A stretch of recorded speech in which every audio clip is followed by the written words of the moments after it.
आज के इस विशिष्ट कार्यक्रम में नीमूबेन पधारी हैं। मैं दिल्ली और देश के व्यापारियों की तरफ से उनका स्वागत करता हूं। मेरे मित्र एपी रेड्डी जी यहाँ पर बैठे हैं। किशोर जी कहाँ बैठे हैं? किशोर जी, वो किशोर जी पीछे खड़े हुए हैं।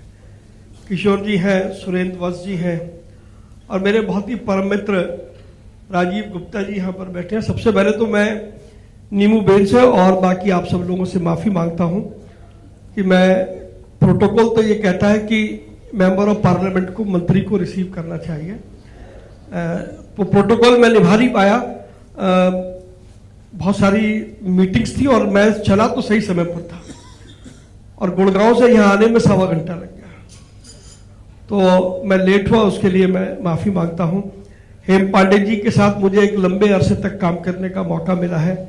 डायरेक्ट सेलिंग में हमने कई विदेश यात्राएं भी साथ में की हैं और हेम पांडे जी का जो सेंस ऑफ ह्यूमर है वो जब वो सेक्रेटरी थे मिनिस्ट्री में तब भी ऐसा ही था, उससे पहले भी ऐसा ही था और उसके बाद भी ऐसा ही है।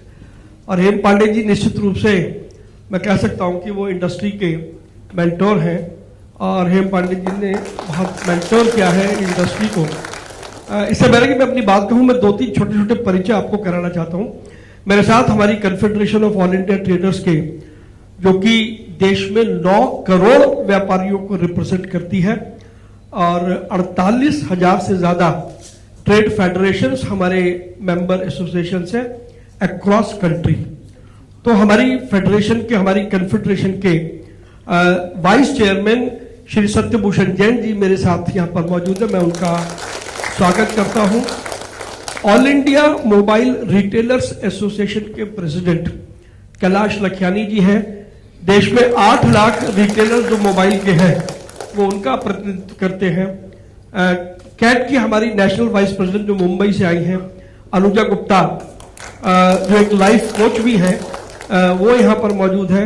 मेरे दिल्ली के 2 साथी राजीव बत्रा जी जो टॉयज एसोसिएशन ऑफ इंडिया के चेयरमैन हैं, वो यहाँ बैठे हैं।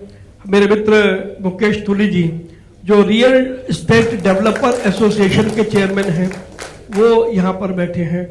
तो ये सब हम कैट के लोग हैं और डायरेक्ट सेलिंग को हम अपना पार्ट मानते हैं। और मैंने तो बार बार मंत्रालय की मीटिंगों में भी पिछले 4-5 साल से मैं लगातार कह रहा हूं कि रिटेल ट्रेड के 4 वर्टिकल हैं।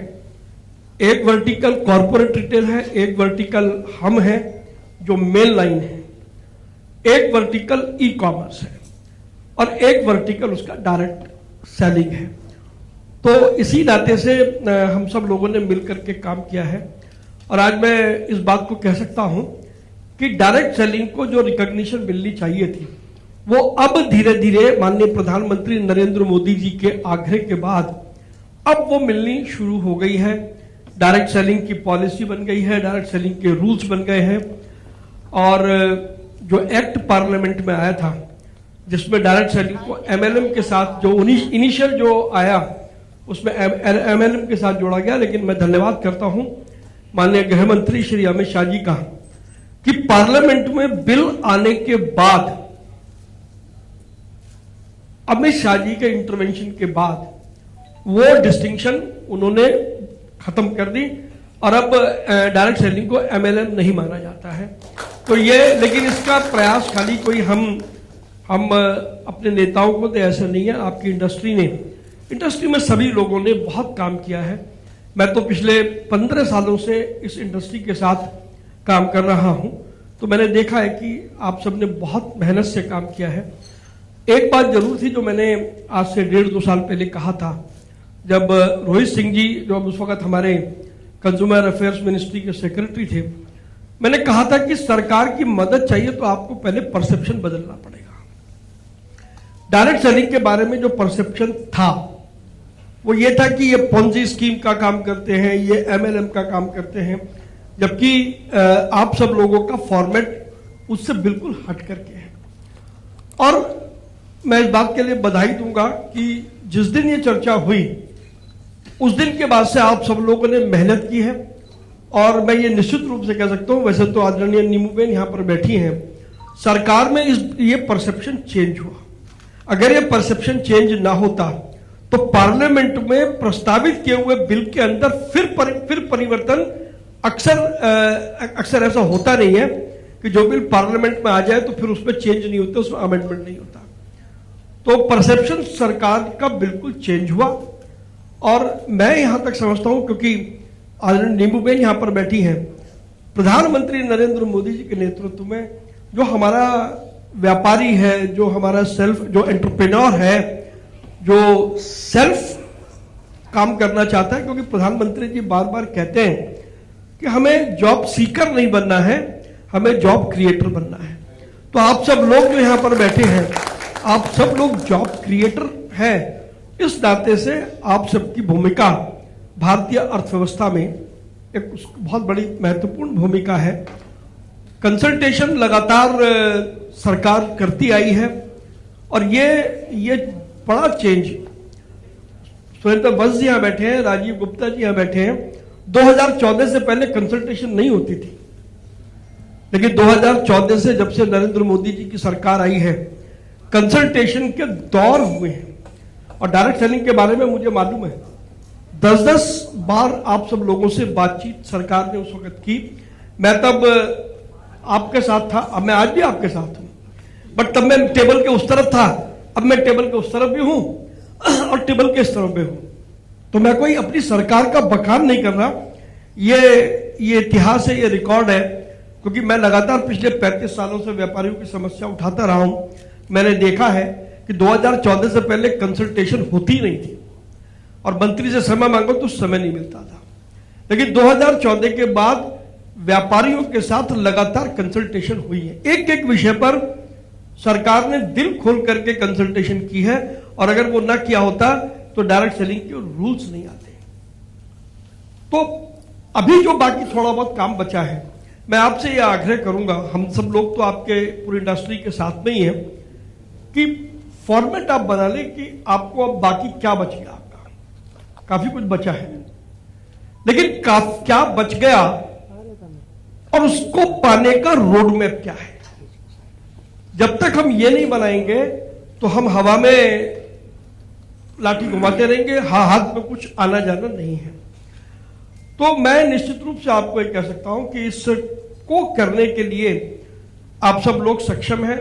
आप कोई भी रोड मैप बनाए, हम सब लोग आपके साथ पूरी मजबूती से पहले भी थे, आज भी हैं और कल भी रहने वाले हैं। Confederation of all India traders के सेक्रेटरी जनरल की हैसियत से मैं आपको ये भरोसा देता हूं कि जैसे कैट पहले आपके साथ खड़ा था, कैट आज भी खड़ा है, कैट कल भी खड़ा है। लेकिन अभी 2 दिन हमारा अशोका होटल में, कल हमारा 2 दिन का कन्वेंशन खत्म हुआ, जिसमें देश के सभी राज्यों के 350 से ज्यादा ट्रेड लीडर्स जो स्टेट की इकोनॉमी को चलाते हैं वो मौजूद थे। अंडमान निकोबार से भी आए थे, लक्षद्वीप से भी आए थे, और देश के सभी राज्यों से वो लोग आए हैं। एक बात पक्की है कि ये जो हमारे जो, वैसे तो नींबूबेन बैठी हैं तो, लेकिन मैं कह सकता हूं क्योंकि उनका मुझ पर विशेष स्नेह रहता है, ये जो रामलाल श्यामलाल का व्यापार है, यदि हमारे मन में कोई कल्पना हो ना साहब, इस रामलाल श्यामलाल को खत्म करना पड़ेगा, यह आप पक्का मान लो। नरेंद्र मोदी जी के शासन में रामलाल श्यामलाल तो नहीं चलेगा। दूसरा, अगर आप अपने को अपग्रेड नहीं करेंगे, मॉडर्नाइज नहीं करेंगे, डिजिटलाइज नहीं करेंगे, आप टेक्नोलॉजी के साथ नहीं चलेंगे, तो दौड़ में आप पीछे रह जाएंगे। फिर वो लोग दौड़ में आगे आएंगे जो जिनके पास टेक्नोलॉजी है, जिनके पास रिसोर्सेज है, जिनकी डीप पॉकेट्स है।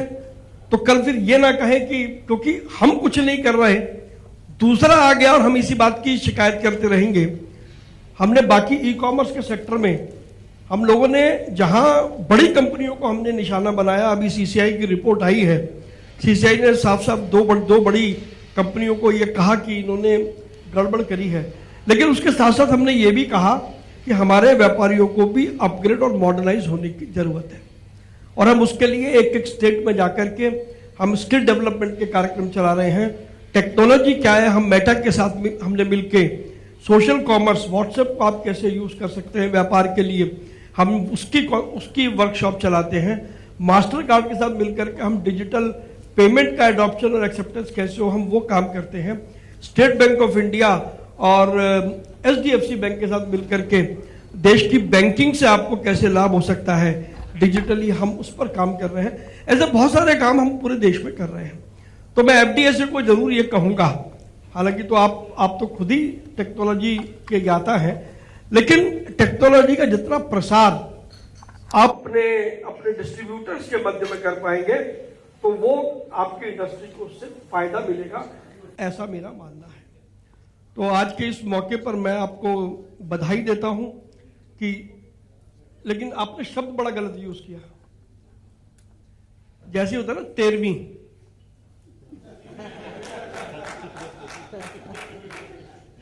तो वो 13वीं सुन करके जरा मन को कष्ट होता है सुरेंद्र जी। हाँ, आप ये कह सकते हो। मतलब क्या है ना, वो जहां सुनते हैं 13वीं तो फिर वो थोड़ा सा तो दिमाग में जाता है। तो आपने 13 साल सफलता के पूरे किए। मैं रेड्डी साहब को बधाई देना चाहता हूं। रेड्डी साहब हैदराबाद में रह करके और सब चीजों को कंट्रोल करते हैं, और सबसे अच्छी बात की हिंदी में बात कर सकते हैं। हमारी मुसीबत यह है कि हम अगर हैदराबाद की तो प्रॉब्लम नहीं है, लेकिन तमिलनाडु में जाए तो वहां तमिल हमको नहीं आती, अंग्रेजी उनको नहीं आती, तो हमें दुभाषी साथ रखना पड़ता है जब हम तमिलनाडु जाते हैं। लेकिन रेड्डी साहब का, किशोर जी का, वत्स जी का और राजीव जी का तो खैर सारा मामला है ही, और खासतौर पर जो हमारे एडवाइजर हैं, विशेष तौर पर हेम पांडे जी का मैं आभार मानता हूं। आज यदि डायरेक्ट सेलिंग को जो दिशा मिली है और उसकी दशा सुधरी है, उसमें हेम पांडे जी का बहुत बड़ा योगदान है। जब हेम पांडे जी सेक्रेटरी थे उस समय ये परिवर्तन का दौर शुरू हुआ था, मुझे अच्छी तरीके से याद है। हालांकि जब हम हेम पांडे जी को मिलने जाते तो ढंग से हमसे बात नहीं करते थे। ये वही सेक्रेटरी जो सरकार का होता है, लेकिन उसके बावजूद भी मित्रता हमारी वैसी रही। तो हेम पांडे जी का मैं विशेष रूप से, क्योंकि यहाँ हेम पांडे जी मौजूद हैं, तो इसलिए मैं उनका जरूर आभार मानूंगा कि हेम पांडे जी ने वो पहला जिसे कहते हैं ना फंडामेंटल स्टोन किस लिए रखा, तो हेम पांडे जी का। मेरे मित्र रमेश कैलासम थे यहाँ पर, कहाँ पर रमेश जी हैं? रमेश जी सबसे पीछे बैठे हैं। इस पूरे इस परसेप्शन को चेंज करने में हमारे रमेश कैलासम जी की भी बहुत बड़ी भूमिका है।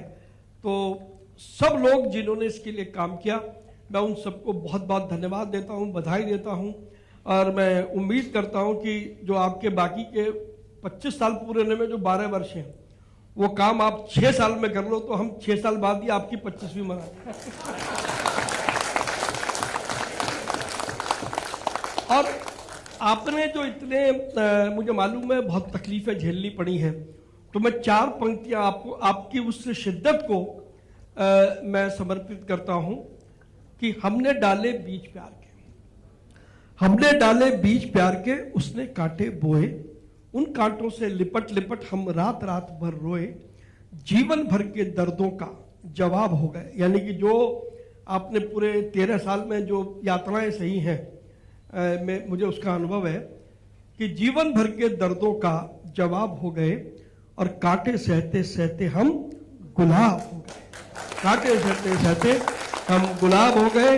मैं एक बार फिर आप सभी को बधाई देता हूं, और बहुत विनम्रता से एक बार मैं फिर हमारी नेता, हमारी आदरणीय भारत सरकार में मंत्री नीमू बेन से क्षमा मांगता हूं कि मेरे को बहुत बुरा लग रहा है कि आप उससे पहले गए और आप मेरी वेट कर रही हैं, लेकिन आपकी इस उदारता है, उससे पता लगता है कि मोदी जी के मंत्रिमंडल में अगर मंत्री भी बन जाओ तो आदमी जमीन नहीं छोड़ता है। ये बात नीमू बेन ने उसको साबित किया है। तो मैं आपको बहुत प्रणाम करता हूं और आप सभी का बहुत बहुत धन्यवाद करता हूं। जय हिंद।